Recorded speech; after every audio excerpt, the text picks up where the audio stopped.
네, 지역의 이슈를 속 시원히 풀어보는 시시각각 경인입니다. 신도심 과밀학급 문제는 어제 오늘 일이 아닙니다. 그런데 부평 원도심 일부 지역에서도 도시형 생활주택 난립으로 과밀학급이 재현되고 있을 뿐만 아니라 3, 5년 후에는 도시정비 사업이 끝나 교실이 아예 모자랄 지경이라고 합니다. 시시각각 경인에서 이 문제 한번 짚어보도록 하겠습니다. 함께 이야기 나눠줄 두 분 모셨습니다. 인천시의회 교육위원으로 있는 임지훈 인천시 의원과 안영표 청천중학교 운영위원장 자리했습니다. 안녕하십니까? 네, 안녕하십니까? 네, 안녕하세요. 네, 이야기 시작해 보겠습니다. 예, 먼저 상황부터 한번 짚어보죠.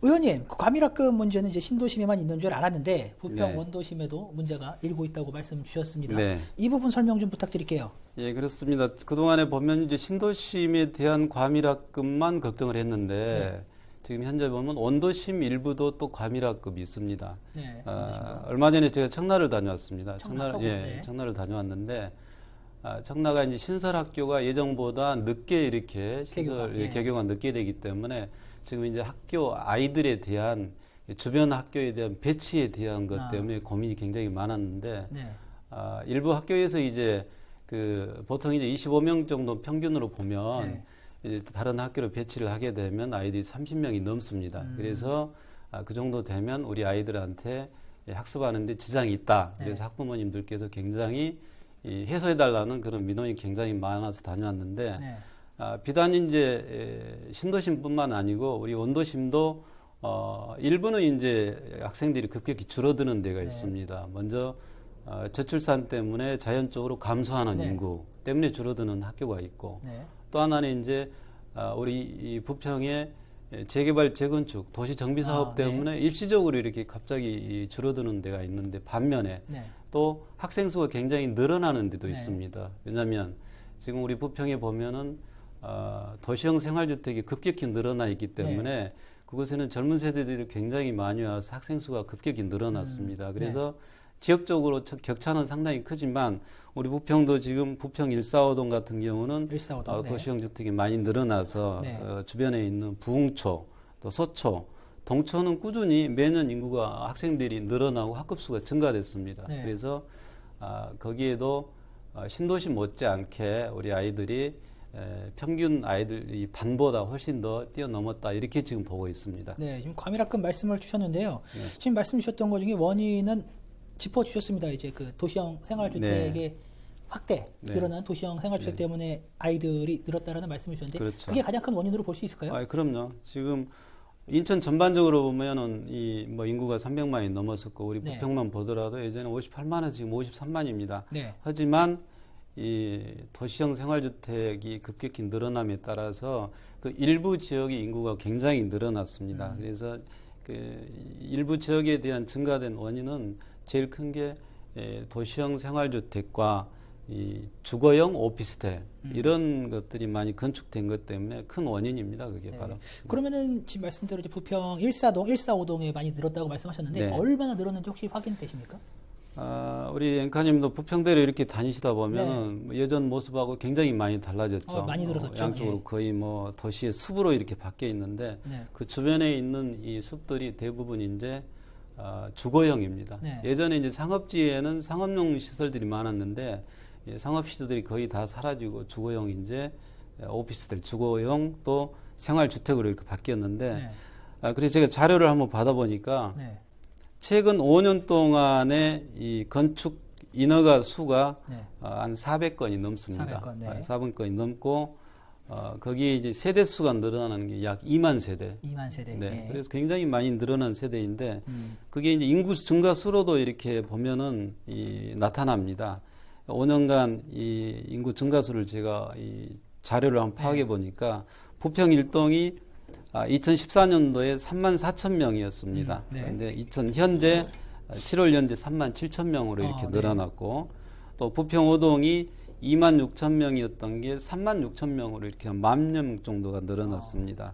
부평 4동도 2만 7천 명이던 인구가 3만 8천 명으로 5년 사이에 그렇게 늘어난 겁니다. 그래서 부평 145동이 급격히 늘어나는 이 요인이 뭐냐면은 부평 145동의 상업지가 굉장히 많습니다. 그래서 그 상업지에서 이 도시형 생활주택을 짓다 보면은 건폐율이 영정률이 높아요. 그래서 업자들이 굉장히 이 상업지만 노리고 이렇게 건축을 하다 보니까 세대 수도 늘어나고 인구 수도 늘어나고 그리고 이제 공동주택 같은 경우는 대부분 이제 500세대 이상이거나 엘리베이터가 설치가 되면 아파트 관리소가 있지 않습니까? 그래서 이 공동주택 이 법령에 보면 아파트 관리소에 아파트 관리소장이 의무적으로 이렇게 근무하도록 되어 있습니다. 그런데 지금 대부분 이렇게 짓는 도시형 이 오피스텔 원룸 또는 이 공동주택들 보면은 거기에 이 포함이 안 돼요. 그러니까 예를 들어 100세대, 200세대 짓더라도 관리소는 있으나 관리를 할 수 있는 의무적인 관리소장은 없다 이거죠. 그래서 거기에 대한 게 이 주변의 주차량이라든지 또 주변 환경이라든지 이런 거를 관리가 안 됩니다. 그래서 전체적으로 보면 지금 이 부평 145동이 그런 상업지에서 용적률이라든지 건폐율 때문에 주거가 많이 들어와 있고 그에 따른 인구수가 늘어나고 학생 수가 늘어나면서 그 주변에 이제 뭐 부흥초, 서초, 동초가 과밀학급이 생겨버렸던 거고 지금 58만 인구가 53만으로 줄어드는데 일시적입니다. 이거는 왜냐하면 뭐 우리 부평이 지금 도시 정비 사업 할 수 있는 데가 약 36개, 36군데인데 거기에는 지금 현재 진행되고 있거나 또 추진되고 있는데 쉽게 보면 지금 이 36개 중에서 육안으로 볼 수 있는데 지금 이미 시작된 데가 많이 있습니다. 그래서 그런 데에 대한 앞으로 인구수가 증가하는 것에 대한 대책이 세워져야 된다고 봅니다. 알겠습니다. 지금 또 앞서 잠깐 말씀 주셨는데요. 이번에 위원장님께 좀 여쭤볼게요. 반면 이제 십정동이나 청천동 같은 경우는 이제 학생 수가 많이 빠지고 있다 말씀드렸거든요. 그 부분 설명 좀 부탁드릴게요. 예를 들면 이제 청천중학교 같은 경우에 그 뉴스테이 사업 때문에 그 원도심 재개발이라든지 또 저출산 문제 때문에 매년 작게는 50명, 많게는 매년 110명까지 줄어들어서 8년간 670명이 줄어든 상황입니다. 어느 학교가 610명? 청천중학교. 청천중학교요? 예, 청천동에 있는 청천중학교가요. 또한 그 초등학교 그 학생 수도 최근 5년 동안 그 상곡초등학교 같은 경우에는 106명이 감소했고요. 대신에 이제 용마초등학교라든가 청천초등학교는 29명, 63명 해서 이제 감소폭이 적었는데 대신에 이제 이번에 의원님이 말씀하셨듯이 그 대거 재개발 사업으로 대거 이제 도시형 생활주택에 있는 그 새로운 세대들이 그 유입이 되면은 학급 부족 사태가 나올 것 같습니다. 그래서 거기에 대한 철저한 대비가 있어야 될 거라고 봅니다. 그러니까 지금 말씀주셨던 것은 지금 재개발 사업이 추진되면서 저출산 문제도 당연히 있고 하지만 재개발 사업까지 합쳐지면서 인구가 빠져나가면서 학생 수가 급격히 줄었고 그렇죠. 일시적으로. 근데 다시 이제 재개발이 마무리가 돼서 사업들이 다시 유입이 되기 시작하면 과밀학급이 될 것으로 우려되는 그런 말씀 주시는 거죠. 알겠습니다. 지금 이제 아까 의원님도 잠깐 말씀을 주셨거든요. 이제 곧 지금 제가 말씀드렸던 것처럼 곧 지금은 과소학급이지만 또 과밀학급으로 접어들 것이다라고 말씀을 주셨는데 이 부분 좀 구체적으로 다시 한번 설명을 좀 부탁드릴게요. 그 앞서 말씀드렸지만 이 재개발 재건축이 추진되거나 진행되는 데가 36개입니다. 그리고 또 하나는 뭐가 있냐면은 이 재개발 재건축이 하게 되면 대부분이 이제 지금 이 거주하고 계신 분들이 연령층이 많아요. 주로 이제 어르신들이 많이 거주를 하게 되는데 그거를 헐고 새로운 공동주택 아파트로 짓게 되면은 재입주를 해야 되는 거 아닙니까? 그래서 재입주 비율이 5% 정도밖에 안 돼요. 그렇죠. 재정착률이 뭐 10%만 나와도 많이 나온다고 하잖아요. 많이 나오죠. 5% 정도밖에 안 되기 때문에 결국은 뭐냐면 어르신들은 들어와서 다시 재입주하기는 상당히 어렵고 그럼 들어오는 세대는 거의 대부분이 이제 젊은 층 아닙니까? 그렇죠. 그래서 젊은 층이 들어오다 보면은 당연히 학생들도 늘어나게 되고 그래서 재정착률과 바로 우리 학생 수가 늘어나는 것은 반드시 이렇게 비례하다고 보고요. 예를 들자면 지금 우리 안영표 위원장님 말씀하셨지만 지금 청천 뉴스테이지 같은 경우 또 십정 뉴스테이지 청천 뉴스테이지만 보더라도 지금 현재 단독으로 이루어지고 있는 세대가 한 4,600세대입니다. 그런데 앞으로 이제 4,600세대를 다 철거하고 새로운 아파트로 지었을 때 들어올 세대가 약 5,500세대. 그리고 이제 1구역, 바로 근접해 있는 1구역 같은 경우는 약 2,000세대. 그럼 그것만 하더라도 7,000세대 이상이 되지 않습니까? 근데 보통 이제 옛날에 공동주택을 이렇게 짓게 되면은 한 5,000세대 정도면은 학교가 1.5개가 필요했습니다. 1.5개. 그래서 지금 이 청천동이라든지 또 십정동이라든지 이런 데 학생 수가 늘어난 거는 지금 교육청에서 이 산출하는 것보다는 훨씬 더 많이 늘어날 것이다라는 게 주변 이제 제 생각도 거기에 포함되고요. 네. 거기뿐만 아니고 지금 재개발 재건축하는 데가 뭐 인후구역이라든지 네. 이런 데가 이미 지금 철거하고 시행되고 있는 데가 있기 때문에 늘어나는 학생 수에 대한 대비책이 반드시 필요하는데 지금 학교 설립에 대한 얘기는 없고 대안으로 이제 학교 증축에 대한 이 얘기가 하는데 또 증축 또한 그것도 예를 들어 500세대 이상이면 그 학교용지 분담금이라고 있습니다. 네. 원래 이제 1000세대 되면 학교를 하나 지어줘야 되는데 학교를 지으려면 용지를 이렇게 내야 이렇게 기부 체납을 해야 되는데 그 기부 체납에 대한 부담 때문에 대신해서 인구수 비례해가지고 학교용지 분담금을 이렇게 내도록 돼 있어요.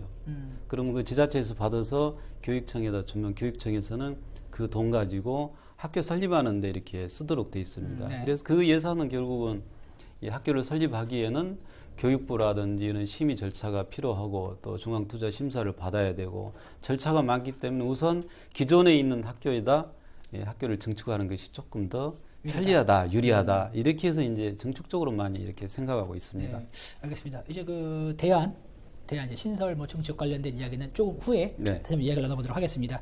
예, 위원장님 지금 앞서 지금 잠깐 말씀 주셨는데 그러면 구체적으로 어느 학교가 과밀학급으로 이렇게 나아갈 가능성이 있다고 좀 보세요? 일단 아까 말씀드렸다시피 그 용마초등학교하고 네, 용마초, 네. 예, 청천초등학교는 당연히 학생 수 많이 되고 늘 거고요. 네. 지금 상곡중학교하고 청천중학교가 네네. 학생 수 70%가 줄었다고는 하지만 그래서 지금 학급 부족 사태는 안 일어날 거라고 교장 선생님들이 말씀을 하시는데 네. 제가 볼 때도 의원님이 말씀하셨듯이 7,000세대면 어마어마하거든요. 네, 다시 유입될? 예, 네. 다시 유입될. 저는 충분한 대비가 있어야 된다고 봅니다. 알겠습니다. 의원님, 지금 이제 말씀하셨던 것처럼 이제 그 잠깐 말씀하셨듯이 도시 정비 사업을 하게 되면 당연히 이제 수요 예측을 할 것이고요. 그렇죠. 이에 따라 이제 학교 수도 그렇죠. 상식적으로는 늘어나지 않겠느냐라는 생각을 하시는 분들도 많으셔요. 그럼요. 쉽지 않나요, 근데?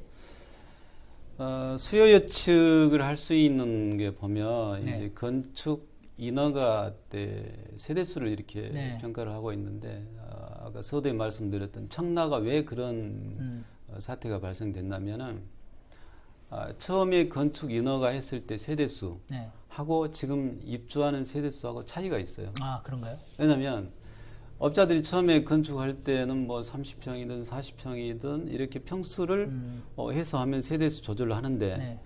건축이 굉장히 이제 이 신도심을 선호하고 네.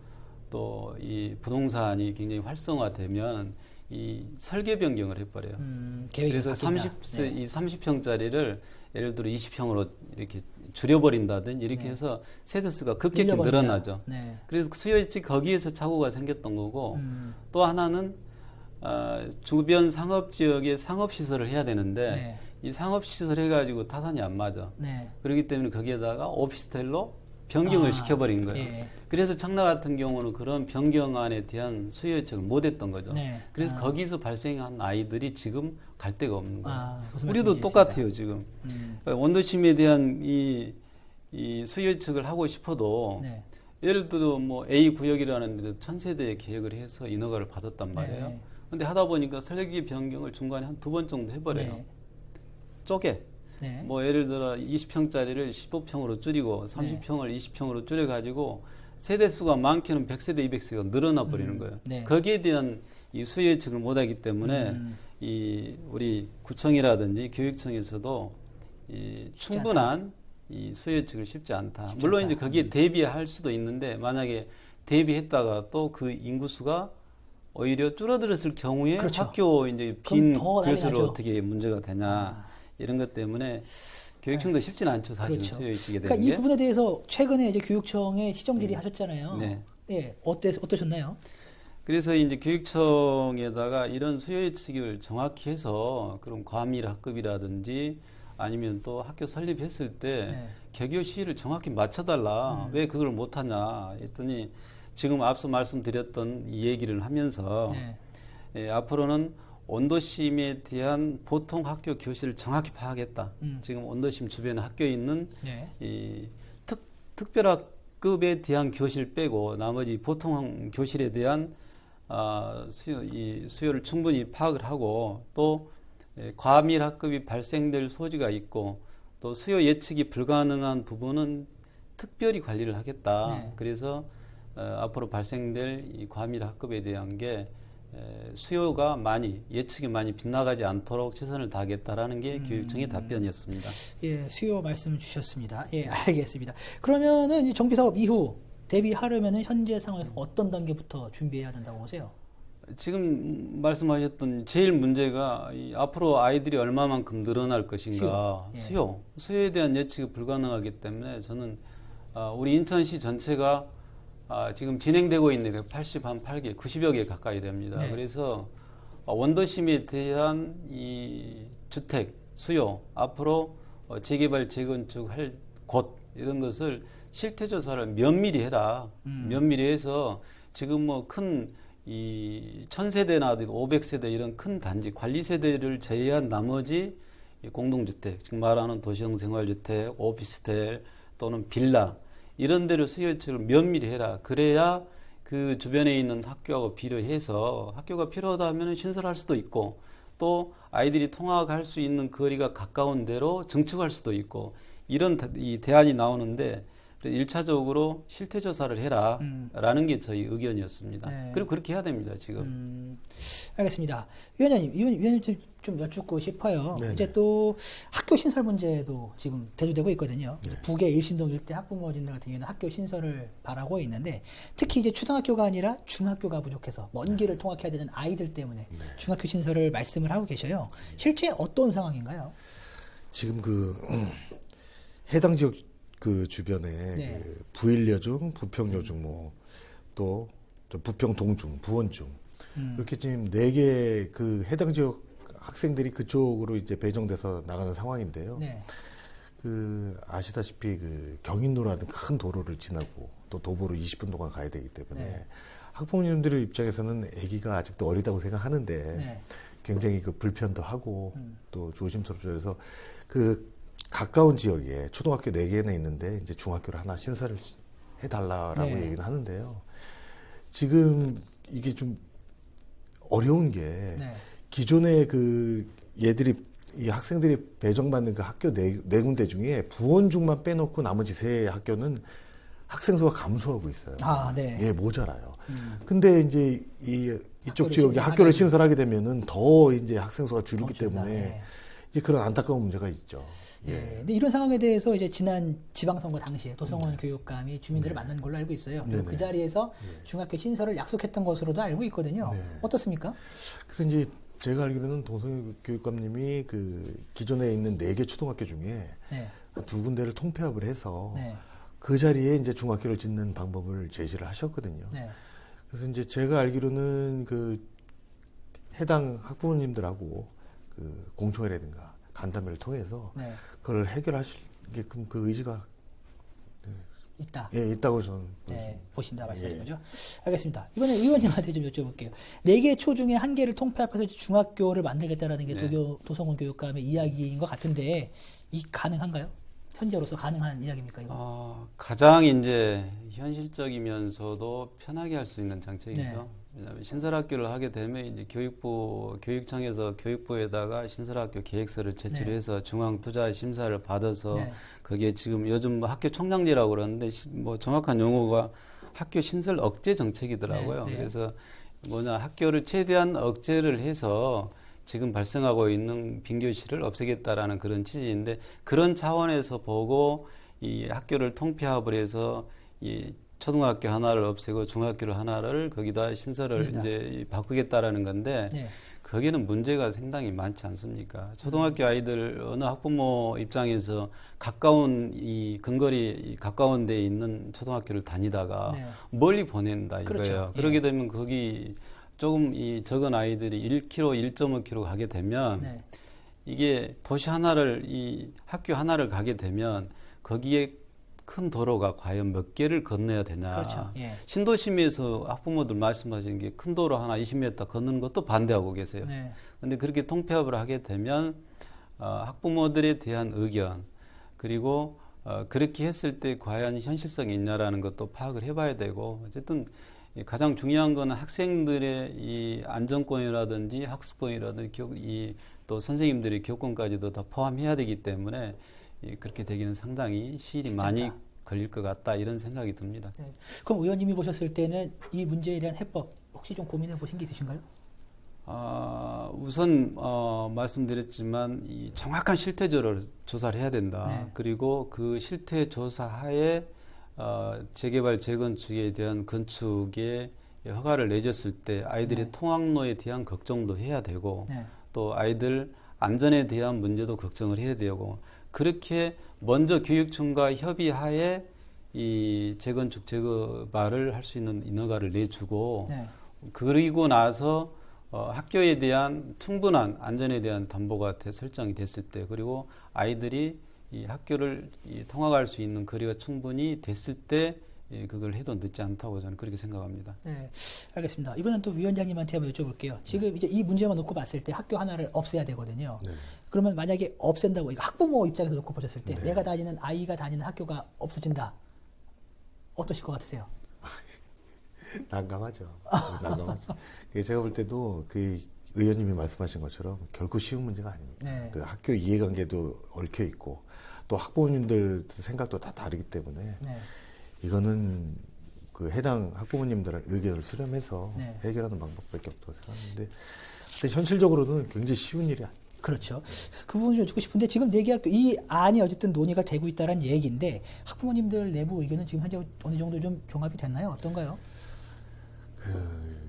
의견이 모아지기는 하고 있는데요. 그렇게 완벽하게 이렇게 모아진 건 없고요. 아무래도 다 생각하시는 게 다르기 때문에 그 의견을 모아야 될 것 같습니다. 제가 아직까지는 쉽지 않은 상황이죠. 아직까지 쉽지 않은 상황. 알겠습니다. 예, 마지막 질문 드릴게요. 의원님한테 좀 여쭙고 싶어요. 마지막 질문인데요. 이 문제를 해결하려면 이제 학교 신축 문제도 이야기가 나올 수밖에 없는데 지금 이제 그러니까 과소, 그러니까 일부적은 또 과소도 있고 하다 보니까 이제 학교 총량제 때문에 쉽지 않은 이런 상황이거든요. 이 학교 신축은 쉽지 않겠죠. 지금 교육부의 이 방향이 지금 말씀한 대로 학교 총량제 말씀하시는 학교 총량제인데 이 학교 신설 억제 정책이에요. 그러니까 새로운 학교를 신설했을 때 예를 들어 지금은 이제 아이들이 있어서 괜찮지만 4, 5년 후로 걱정하는 거예요. 4, 5년 후에 과연 그 아이들이 줄어가지고 또 다른 공실이 발생했을 때 어떡하냐. 교육부가 제일 그걸 걱정하거든요. 그렇죠. 근데 이제 그런 걱정보다는 우선 지금 아이들이 이 교육을 충분히 받을 수 있는 환경을 만들어 주고 그러고 나서 4, 5년 후에 예를 들어 교실이 공가가 생기면 지금 이 마을 공동체라는 이 사업을 많이 하고 있지 않습니까? 그래서 이 공간이 생기면 지역과 더불어서 예를 들어 학부모라든지 청소년이라든지 또 문화시설이라든지 이런 이 공간으로 활용해도 충분하거든요. 그런데 그거를 교육부에서 이 포커스를 딱 교실에다만 맞추고 있기 때문에 과밀에 대한 걱정보다는 우선 이 학교 신설 억제 정책에다 이렇게 목표를 두고 있거든요. 그래서 우선은 학교가 소규모이더라도 우선 아이들이 안전하게 다닐 수가 있고 또 이 아이들이 충분히 교육받을 수 있는 환경이 될 수 있는 그런 시설을 만들어주는 게 중요하다고 보고요. 신설은 물론 어렵습니다. 교육부에서 신설하려면 신설 기준이 보통 한 800명, 814명 정도 되더라고요. 그래서 800명이 넘으면 신설에 대한 여건을 갖추어서 이 교육청에서 교육부로 이렇게 신청하게 되면 거기서 중앙투자심사를 거치게 되는데 생각해 보시죠. 과연 800명이 안 됐을 때 예를 들어 700명이나 600명이 됐을 때 그 아이들이 그 주변에 분산 배치했을 때 학교의 과밀이라는 건 좀 상상하기 어렵지 않습니까? 그래서 꼭 학교 억제만 하지 말고 신설도 염두에 두는 게 교육부에다 우리가 요청할 수 있다 이렇게 생각하고 있습니다. 알겠습니다. 예, 어떤 교육 정책의 어떤 슬기로운 해결 방안이 나오길 기대해 보겠습니다. 알겠습니다. 시간 관계상 오늘 이야기는 여기까지만 나누도록 하겠습니다. 예, 두 분 오늘 말씀 감사합니다. 네, 감사합니다. 감사합니다.